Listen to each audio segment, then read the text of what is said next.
السلام علیکم دوستو، امید کرتا ہوں آپ سب زبردست ہوں گے۔ میں ہوں شان اور آپ دیکھ رہے ہیں ایگریکلچر اینڈ انفارمیشن چینل۔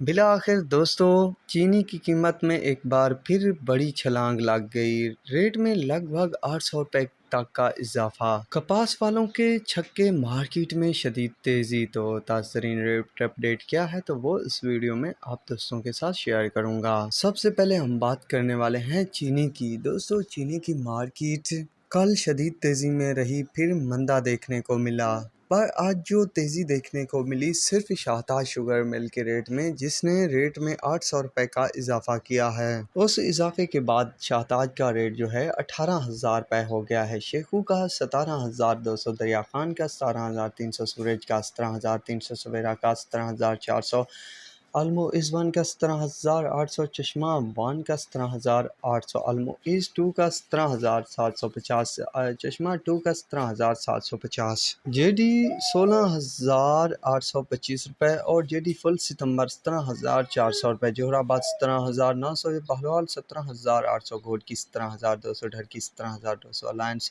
17,200 روپے تک ریٹ چل رہے ہیں شوگر مارکیٹ میں۔ یہ تھی کرنٹ پوزیشن کی اپڈیٹ۔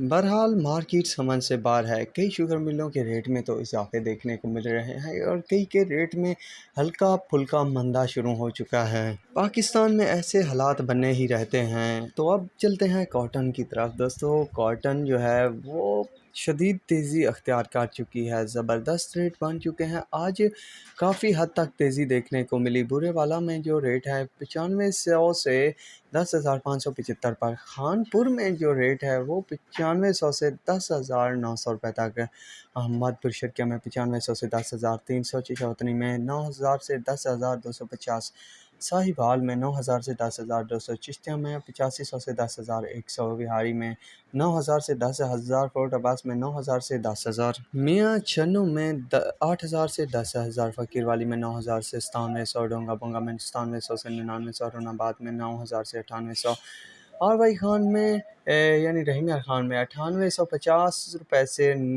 9,000 روپے تک ریٹ چل رہا ہے۔ صادق آباد میں 9500 سے 9950، میرٹھ میں 9,000 سے 10,078، لودھرا میں 9600 سے 9850 روپے، حاصل پور 9,000 سے 9800، بہاول نگر میں 9300 سے 9900، بھاولپور میں 9200 سے 9900 روپے تک ریٹ چل رہے ہیں۔ یہ تھی لیٹسٹ ریٹ اپڈیٹ کی ویڈیو۔ امید کرتا ہوں آپ کو ویڈیو اور اپڈیٹ پسند آئی ہوگی، تو میرے چینل کو ضرور سبسکرائب کیجیے گا۔ دعاؤں میں یاد رکھیے گا۔ اللہ حافظ۔